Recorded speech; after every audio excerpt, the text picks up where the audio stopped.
Putri Jarod, kita membahas topik LGBT beda tapi nyata. Nih, saya masih tertarik langsung, tadi ada beberapa hal yang dikatakan tadi. Saya ingin tahu pandangannya dari Mas Niam. Mas Niam tadi, nih kalau Mas Niam tadi saya ingin anaknya dulu. Kayaknya tadi disoroti khusus, Pak Pigi nggak debut aja. Kalau ini kerjanya, salah satu kerjanya Mas Niam ya. Tapi sepertinya yang disoroti adalah bagaimana Mas Niam menarik masalah anak dan LGBT. Terima kasih rekan-rekan, terima kasih Mas Pangeran, Ya. Dedi, Kang Maman, Saratoyo, kolega saya Mas Natalius. Ini sama-sama kita sebagai salah satu di antara 3 NHRI, National Trade Institution. Artinya sama-sama punya otoritas untuk berbincang soal HAM. Nah, kemudian Mas Ulil senior saya dan rekan-rekan sekalian.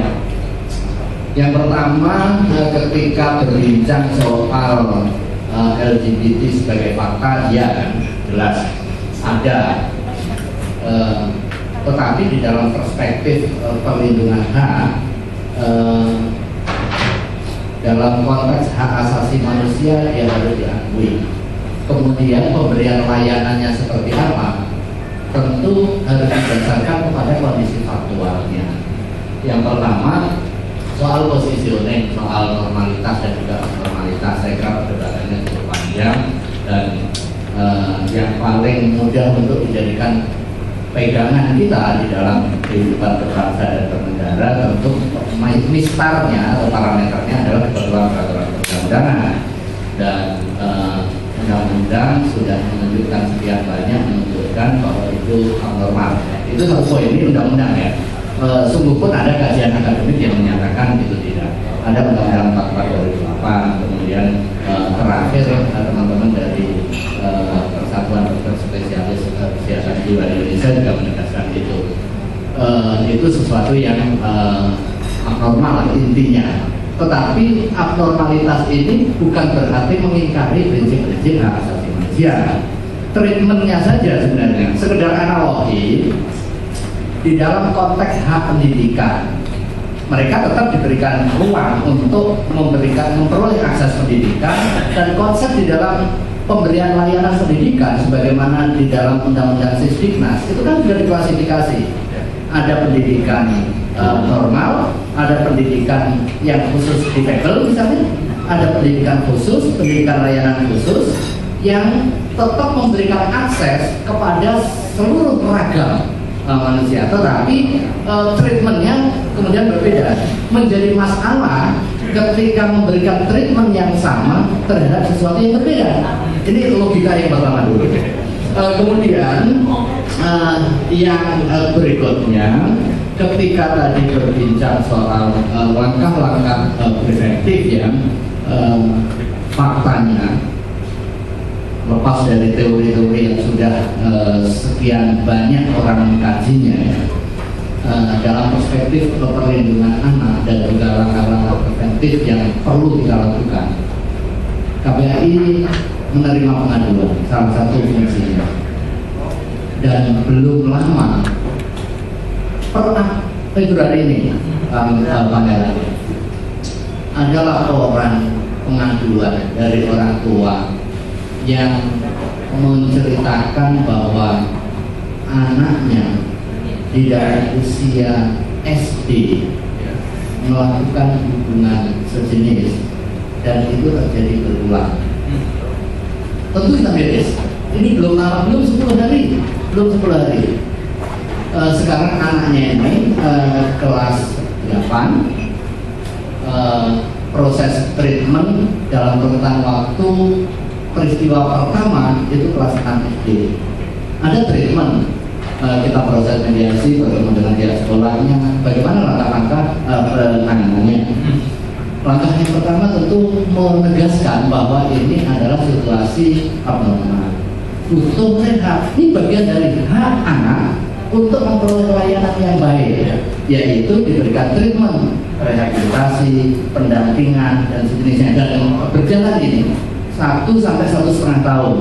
Rupanya orang tua menyatakan, oh ini sudah situasi normal, nggak perlu, apalagi ada wacana bahwa menegaskan bahwa orientasi seksual itu normal biasa.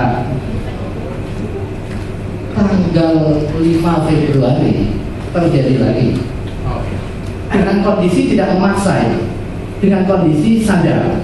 Nah, kalau logika yang dibangun kemudian kita menegaskan bahwa ini di dalam situasi normal, apakah kita rela melihat karena ini normal kemudian kita fasilitasi dong? Kalau kondisi normal, dia orientasinya seperti itu, ya sudah silahkan saja, kan tidak? Tetapi pendekatan kita, pendekatan secara umum, pendekatan sekolah, kita komunikasi dengan dinas pendidikan, ayo kita rehat secara bersama-sama. Tetap dia memperoleh hak pendidikannya, hak layanan kesehatannya, tetapi ada yang disebut dengan special treatment. Artinya mengeneralisir sesuatu yang berbeda, memberikan treatment yang sama terhadap sesuatu yang berbeda, ini juga bermasalah. Makanya kemudian hak kesehatan pun juga ada cakupan-cakupannya. Hak kesehatan bagi anak yang sehat adalah memastikan kondisi dia tetap berlanjut sehat, lingkungannya sehat agar tidak terkena penyakit. Hak anak orang yang sakit, sakitnya pun juga harus diverifikasi. Sakit flu yang diberikan obat flu, sakit jantung, sakit yang menular dia diisolasi, bukan karena membatasi hak dia, tetapi justru untuk kepentingan dia dan kepentingan yang lain. Diisolasi bukan karena membatasi hak dia, tetapi justru menerjemahkan prinsip-prinsip hak dasar kesehatan. Menjadi masalah ketika ada anak terkena penyakit menular, kemudian orang tuanya teriak, ini hak saya, jangan diisolasi, harus ditempatkan di tempat umum. Itu justru masalah, akan melahirkan masalah-masalah berikutnya pada aspek kesehatan. Ini sekedar logika sebenarnya untuk mendekatkan cara pandang kita bahwa fenomena ini ada, ya, lama, iya, tetapi eksistensi dan juga keberadaan teman-teman yang memiliki orientasi seks berbeda atau menyimpang yang seperti ini bukan menjadi dalil sebagai sebuah perkara. Saya kira ini poin-poin yang bisa kita diskusikan pada kesempatan pagi hari ini. Saya coba ke Mas Hartoyo, ini aktivis hak LGBT. Ini menarik tadi Masnya bilang ini sama-sama nih, Komnas HAM dan juga KPAI adalah National Human Rights Institution. Kita ingin tahu, Mas Hartoyo, mungkin sudah beberapa kali ngomong, tapi kita ingin tahu loud and clear apa-apa saja hak-hak yang diperjuangkan. Kalau tadi kan Pak Natalius sudah sampai bilang masalah perkawinan kita masih jauh. Yang diperjuangkan Mas Hartoyo hak-hak yang mana saja? Ya, mungkin udah banyak ya kawan-kawan LGBT dan bukan cuma LGBT tapi pendukung gerakan LGBT seperti teman-teman Komnas HAM itu yang bicara soal apa sih yang diperjuangkan oleh teman-teman LGBT. Sebenarnya ada titik temu ya dengan teman-teman KPAI juga gitu. Cuman masalahnya ini nggak pernah komunikasi dan saya senang juga ketemu sekarang. Perjuangan kawan-kawan LGBT pertama adalah penghentian penghapusan kekerasan dan diskriminasi, termasuk di dalamnya adalah pelecehan seksual, kekerasan seksual pada anak, jadi pedofil, seperti kasus ini ada selebritis ya yang diduga melakukan pelecehan seksual pada anak. Itulah yang kita lakukan. Jadi semangatnya KPAI juga kita lakukan. Sekarang kami ini menangani seorang anak umur 14 tahun yang harus jadi prostitusi di Taman Lawang itu karena dia dibuang oleh sekolahnya di SD di Bengkulu, SMP. Terus dia diusir oleh orang tuanya karena dia feminin, 14 tahun, itu anak. Itu yang kita bantu sekarang untuk supaya dia tidak masuk dunia prostitusi, karena anak dalam situasi apapun tidak boleh masuk dunia prostitusi. Tadi satu penghapusan kekerasan, selanjutnya apalagi kita ingin tahu hak apa saja dulu yang diperjuangkan. Iya, tadi diskriminasi, kekerasan, terus hak dasarnya, misalnya teman-teman waria, orang bisa bilang, misalnya Pak Fokus tadi udah bilang, kenapa waria itu selalu dunianya dunia salon dan dunia prostitusi? Karena hak-hak hidup, hak-hak dasar dia itu tidak dipenuhi. Saya nggak tahu apakah KPAI punya afirmatif kebijakan menerima waria sebagai staf atau sebagai pegawainya, itu penting. Kalau di Komnas HAM ada Komnas HAM? Komnas HAM ini juga tantangan ini. Ada kebijakan afirmatif seperti itu? Kalau Komnas HAM ini menerima atau tidak itu kan urusan Sekjen ya. kementerian ya, kementerian PAN. Jadi tetapi meskipun kita tidak terima, hampir setiap hari mereka ada di Komnas. Oke, Mas Abel. Iya, kira-kira itu. Terus hak-hak kesehatan. Jadi orang nggak boleh didiskriminasi. Tadi Pak Niam menyebutkan bahwa ada perlakuan khusus. Saya sepakat banget.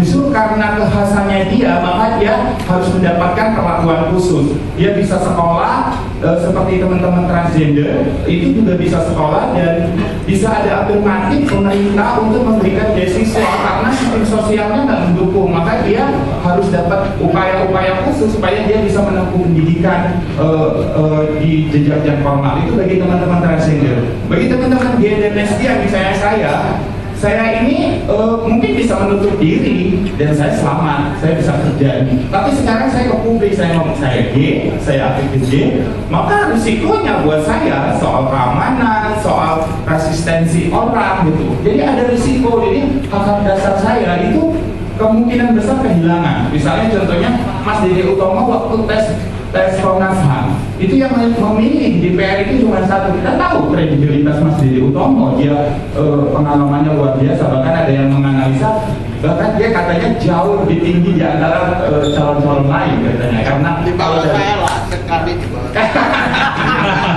tapi suaranya satu dan itu bukan karena tidak kompeten Mas Dede Utomo saya, tapi karena dia gay, terbuka dan dia aktivis. Jadi ini ada persoalan soal sosial itu. Jadi itu persoalannya gerakan LGBT kenapa perlu ada. Nah, yang soal perkawinan ini orang selalu lompat ya ngomonginnya soal perkawinan. Ya Allah, boro-boro ngomongin perkawinan sendiri. Lo hidup aman aja susah di sini, mau cari kerja aja susah gitu. Jadi sangat dasar sekali gitu. Jadi tiga hal tadi ya, penghapusan kekerasan diskriminasi, pemenuhan hak dasar, dan juga perlakuan khusus, itu yang diperjuangkan. Iya, perlakuan khusus dengan kekhasannya dia. Misalnya kalau waria itu dia punya, saya usulkannya langsung konkret, negara punya undang-undang penghapusan kekerasan berbasis orientasi seksual dan identitas gender. Jadi bisa, itu untuk semua ya. Jadi kalau perempuan mau rambutnya gundul, dia nggak boleh didiskriminasi. Ada laki-laki rambutnya gondrong pakai anting-anting, dia nggak boleh diskriminasi. Nah, Ini ngejekan mama nih rambutnya. ya, ada laki-laki berlipstik, pakai rok, pakai kalung seperti saya ini, dia nggak boleh diskriminasi. Ada perempuan pakai topi, macho, maskulin, dia nggak boleh diskriminasi. Itu sebenarnya sedang kita upayakan terus menerus. Itu kalau diupayakan kan ada ini aktivis hak LGBT ya, ini sampai mengajukan semacam naskah akademik ke DPR atau bagaimana?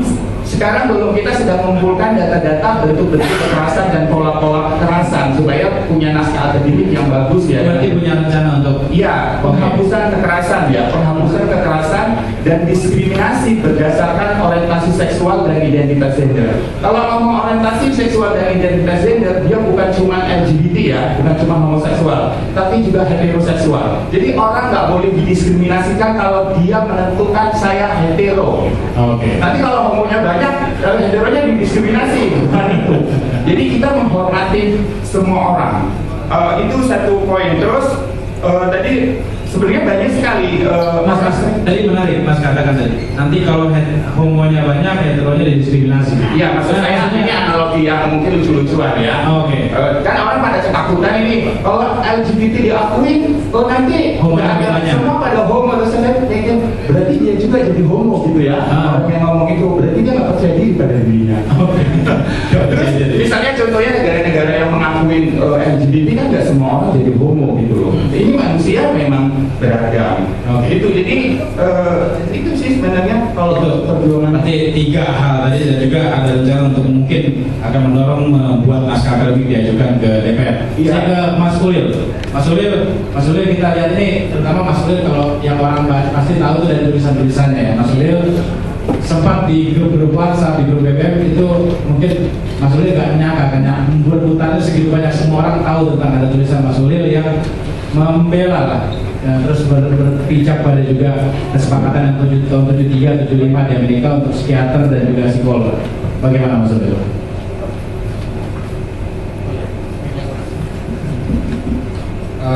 Assalamualaikum warahmatullahi wabarakatuh. Waalaikumsalam. Selamat pagi teman-teman semua. Saya akan memaparkan pendapat saya secara ringkas saja karena mungkin sebagian sudah ada yang membaca tulisan saya yang disebarkan lewat WhatsApp.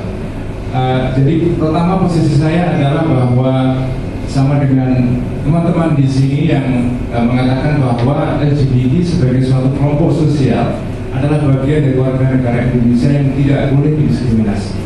Sama dengan teman-teman minoritas yang lain.